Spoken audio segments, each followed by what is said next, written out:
Hi there! Welcome back to my channel. ఈ వీడియోలో కొన్ని ఇంపార్టెంట్ ఎక్స్‌ప్రెషన్స్ అంటే మనం జనరల్‌గా చెప్తుంటాం గదా! నేను కటింగ్ చేయించాను. నేను కార్ రిపేర్ చేయించాను. నేను కార్ సర్విస్ చేయించాను. ఇంటికి పెయింట్ ఏయించాము. ఇటువంటి వాక్యాలు చెప్తుంటాం గదా! మరి ఇటువంటి వాక్యాలు చెప్పడానికి మనకు వచ్చిన బేసిక్ ఇంగ్లీష్ అనేది సరిపోదు. కొంచెం మనం అడ్వాన్స్డ్‌గా వెళ్ళాలనమాట. ఎప్పుడు మనం తెలిసిన వాటితోనే అడ్జస్ట్ చేస్తూ ఉంటే మన లాంగ్వేజ్ ఇంప్రూవ్ అవ్వదు. మనకు కొంచెం కష్టంగా అనిపించినప్పటికీ 2, 3 సార్లు మనం ఫోకస్ పెడితే మనకు ఏదైనా ఈజీగా వస్తుంది.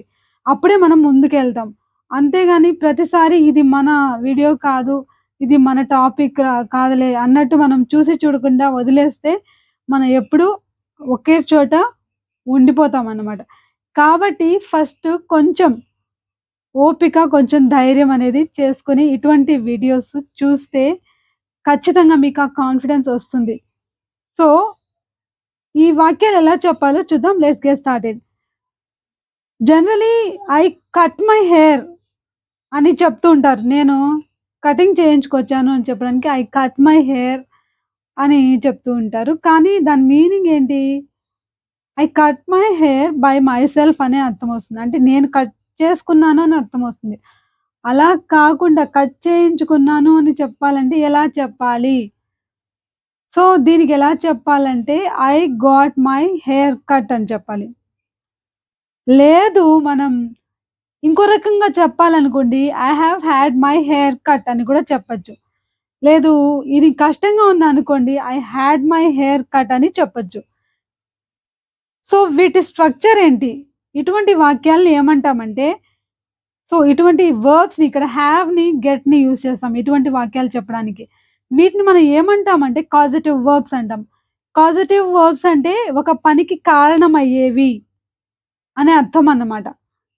సో, ఈ కాజిటివ్ వర్బ్స్ మనం ఉపయోగించేటప్పుడు కొంచెం ప్రాక్టీస్ అనేది ఖచ్చితంగా ఉండాలి. ఇంకా కొన్ని ఎగ్జాంపుల్స్ చూద్దాం. సో, ఇప్పుడు మనం ఏమన్నాం? I got my hair cut అన్నాం. లేకపోతే I had my hair cut అన్నాం. ఇక్కడ గాట్, హాడ్ అనేవి పాస్ట్ టెన్స్. అంటే నేను కట్ చేయించుకొచ్చాను అని చెప్పడానికి. దీని స్ట్రక్చర్ ఏంటి అంటే ఫస్ట్ సబ్జెక్ట్, తర్వాత గెట్ అంటే గెట్ ప్రెజెంట్ టెన్స్ అయితే గెట్, పాస్ట్ టెన్స్ అయితే గాట్. తర్వాత ఆబ్జెక్ట్ అన్నమాట. ఆబ్జెక్ట్ అంటే ఏంటి? మనం ఏదైతే అంటే ఏ వస్తువైతే యాక్షన్‌కి గురి అవుతుందో అంటే మనం హెయిర్ కట్ చేసుకున్నాం అన్నప్పుడు ఈ హెయిర్ అనేది అక్కడ ఆబ్జెక్ట్ అవుతుంది. కార్ రిపేర్ చేయించానన్నప్పుడు కార్ అనేది అక్కడ ఆబ్జెక్ట్ అవుతుంది. అలాగే క్లాక్ మేము రిపేర్ చేయించాము అన్నప్పుడు ఆ క్లాక్ అనేది అక్కడ ఆబ్జెక్ట్ అవుతుంది. సో, వీటిని ఆబ్జెక్ట్ అంటాం. So, subject plus have or get plus object తర్వాత వి3 అనమాట. వి3 అంటే వర్బ్ యొక్క మూడవ ఫార్మ్. అంటే ఇప్పుడు కట్ అన్నాం. కట్ అన్న వర్డ్‌కి పాస్ట్ టెన్స్ ఏంటి? కట్. పాస్ట్ పార్టిసిపుల్ కూడా కట్టే. Cut, cut, cut. అంతేగాని కట్, కట్టుడు, కట్టెడు కాదు. సో, కాబట్టి I got my hair cut. అంటే ఇక్కడ కట్ అనేది ఏమవుతుందంటే వి3 అవుతుంది. సో, అలాగే I got my car washed అన్నామనుకోండి. అక్కడ వాష్డ్ అనేది వి3 అవుతుంది. ఐ అనేది సబ్జెక్ట్ అవుతుంది. గాట్ అనేది కాజిటివ్ వర్బ్ అవుతుంది. తర్వాత కార్ అనేది ఏమవుతుంది? ఆబ్జెక్ట్ అవుతుంది. వాష్డ్ అనేది వి3 అవుతుంది. సో, ఈ కాజిటివ్ వర్బ్స్‌ని మనం రకరకాలుగా ఉపయోగించొచ్చు. అంటే ప్రెజెంట్ టెన్స్‌లోను, పాస్ట్ టెన్స్‌లోను ఎలాగైనా ఉపయోగించొచ్చు సందర్భాన్ని బట్టి. అలాగే మోడల్ వర్బ్స్‌తో గూడా ఉపయోగించొచ్చు. సో, ఇంకా కొన్ని ఎగ్జాంపుల్స్ ద్వారా క్లియర్‌గా అర్థం చేసుకునే ప్రయత్నం చేద్దాం. ఇప్పుడు మనం ఇంకొక ఎగ్జాంపుల్ తీసుకుంటే I have my house painted every 3 years. I have my house painted every 3 years.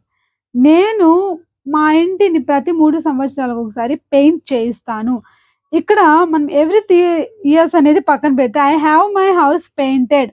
ఇక్కడ మనం హావ్‌ని ఉపయోగిస్తున్నాం. హావ్ అనేది ఎప్పుడు ఉపయోగిస్తామంటే మనం ఇక్కడ జనరల్‌గా చెప్పేటప్పుడు, అలవాటుగా చెప్పేటప్పుడు అంటే సింపుల్ ప్రెజెంట్ టెన్స్‌లో ఉపయోగిస్తున్నామనమాట. సో, సింపుల్ ప్రెజెంట్ టెన్స్‌లో చెప్పేటప్పుడు మనం ఫస్ట్ పర్సన్‌కి హ్యావ్‌ని ఉపయోగించాలి. అంటే అలవాటుగా చేసే పనులకి. అదే గెట్, గెట్ అన్నప్పుడు గెట్ ఉపయోగించాలి. అలా కాదు ఆమె ప్రతి 3 సంవత్సరాలకొకసారి ఇల్లు పెయింట్ చేస్తుంది అని చెప్పాలంటే, she has her house painted every 3 years. They have their house painted every 3 years. So, ఇలా అంటే సింపుల్ ప్రెజెంట్ టెన్స్‌లో చెప్పేటప్పుడు. లేదు నేను మా ఇంటిని పెయింట్ చేయించాను నిన్న అని చెప్పాలనుకోండి. ఎలా I had my house painted yesterday. I had my house painted yesterday. నేను నిన్న మా ఇంటికి పెయింట్ వేయించాను. లేదు మనం గెట్‌తో చెప్పాలనుకోండి. I got my house painted yesterday. రెండిటిని మనం ఉపయోగించలేం. అంటే హావ్‌ని ఉపయోగించొచ్చు. గెట్‌ని ఉపయోగించొచ్చు. అంటే పాస్ట్ టెన్స్ అయితే పాస్ట్ టెన్స్‌లో హాడ్‌ని ఉపయోగించాలి. గెట్‌కి సంబంధించిన past tense got. So, I got my house painted yesterday. So, ఇలా మనం ఉపయోగించొచ్చు. రెండిటి మీనింగ్ ఒకటే అన్నమాట. అలాగే I got my car serviced. నా కార్ నేను సర్వీస్ చేయించుకొచ్చాను. నేను చేయలేదు, చేయించాను. సో, ఇక్కడ సబ్జెక్ట్ ఏంటి ఐ. కాజిటివ్ వర్బ్ ఏంటి గాట్. ఆబ్జెక్ట్ ఏంటి మై కార్. సర్వీస్డ్. సర్వీస్ అనేది ఒక వర్బ్‌గా కూడా ఉపయోగించొచ్చు. సర్వీస్డ్. సర్వీస్డ్ అనేది ఇక్కడ వి3 అవుతుంది. So, I got my car serviced. నా కారు సర్వీస్ చేయించుకొచ్చాను అని. సో, అలాగే I got my car washed. నా కారు వాష్ చేయించుకొచ్చాను. లేదు నేనే వాష్ చేశానంటే ఐ వాష్డ్ మై కార్ అని సింపుల్‌గా చెప్తే సరిపోతుంది. కానీ చేయించానంటే మాత్రం I got my car washed. లేదు నేను చేయించాల్సిన అవసరం ఉంది అంటే I need to get my car washed. I need to get my car washed. I need to get my car washed. చేయించాల్సిన అవసరం ఉంది. కొంచెం పొలైట్‌గా ఎవరినైనా అడిగామనుకోండి. Would you get my car washed please? Would you get my car washed please అని అడగొచ్చు. ఇలా మనం ఉపయోగించొచ్చనమాట. సో, ఇంకా కొన్ని ఎగ్జాంపుల్స్ చూద్దాం. జనరల్‌గా మనం చెప్తూ ఉంటాం. చేతులు కడుక్కురా అని పిల్లలకి. Go and wash your hands అంటాం. మరి చిన్న పిల్లలకి ఏం చెప్తాం? నువ్వు సరిగ్గా కడుక్కోవు. మీ మమ్మీకి చెప్పి కడిగించుకురా అని చెప్పాలంటే ఎలా చెప్పాలి? Get your hands washed. Get your hands washed. Get your hands washed. చేతులు కడిగించుకురా అని చెప్పడానికి ఇలా చెప్పొచ్చన్నమాట. సో, ఇంకా కొన్ని ఎగ్జాంపుల్స్ తీసుకుంటే we need to have hour